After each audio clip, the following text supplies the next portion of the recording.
This video is about trapezoids and kites. Okay, so let's start with some definitions. Trapezoids are another type of special quadrilateral that have only one pair of parallel sides. So instead of both pairs of sides being parallel, just one pair is. Parallel sides are called the bases, and the other sides are called the legs. And it's not possible for the legs to also be parallel because then it would be called a parallelogram and not a trapezoid. You should draw and label the picture with base on the top and bottom. Those are the parallel sides, and then the two legs are the sides that connect the bases.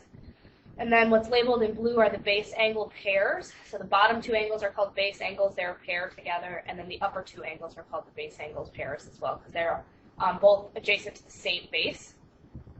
And then there's a more specific definition at the bottom, which is that an isosceles trapezoid has both legs being congruent. So the top and bottom are parallel, the bases are parallel, and then the legs are congruent to each other but not parallel. One special property of an isosceles trapezoid is that the base angle pairs are congruent. So angle T and angle P in this picture are going to be congruent to each other, and angle R and angle A are going to be congruent to each other. And then, moreover, the consecutive angles R and T would add up to 180. So let's see an example of that on the next slide. Here we have an isosceles trapezoid drawn. I know it's isosceles because of the congruent markings on DC and EF. If angle C is 65 degrees, then the other base angle that goes with that is also 65 degrees. And then the consecutive angle to 65, like angle D, is going to be supplementary with 65, so 180 minus 65, which is going to be 115, which means angle E is also 115. Another property of isosceles trapezoids is that the diagonals are congruent, so it's the exact same distance to travel from A to C as it is to travel from D to B. And then another property involves something called the mid-segment of a trapezoid, and this is for any trapezoid, whether it's isosceles or not. A mid-segment is a segment that joins the midpoint of the two legs. We talked about these in triangles before. The property of mid-segments that you need to know are that it's parallel to the bases, and that it's half the sum of the base lengths. So of course it's parallel because if RA and TP are parallel, and then we talk about creating a midpoint here and a midpoint here and connecting those, then the segment that you just created is also going to be parallel to the two bases.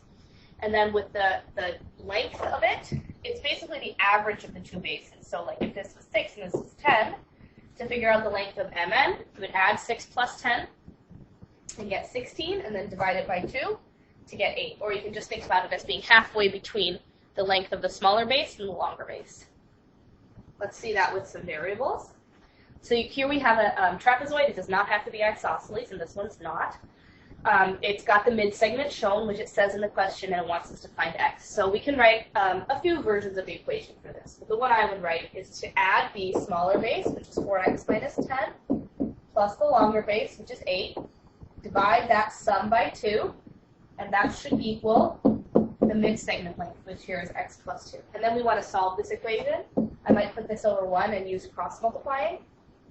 So this ends up just being 4x minus 10 plus 8 equals 2 times x plus 2. And then, of course, just simplify and solve. So 2x equals 6 and x equals 3. That's all it wanted us to find here was x. So if you have a mid-segment drawn, just remember it's the average of the two bases in length. Now let's talk about a kite. A kite is another type of special quadrilateral. The definition of a kite is that it has two pairs of consecutive sides that are congruent and no opposite sides that are congruent. So two pairs of consecutive sides being congruent. That's shown on this picture as the two sides with the single dash are congruent to each other, and then the two sides with the double dash are congruent to each other, and opposite sides are not congruent at all.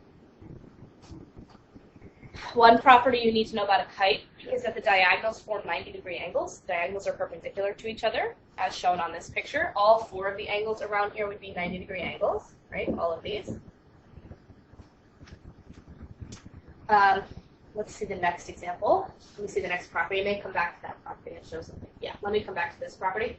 Another property that's not illustrated here, but it's worth pointing out, is if you look at angle A and angle C, those two angles have been bisected by that diagonal. It's nice and symmetric in that way. So angle C has been bisected. So those two angles would be congruent to each other. Angle A has been bisected, so those two angles will be congruent to each other.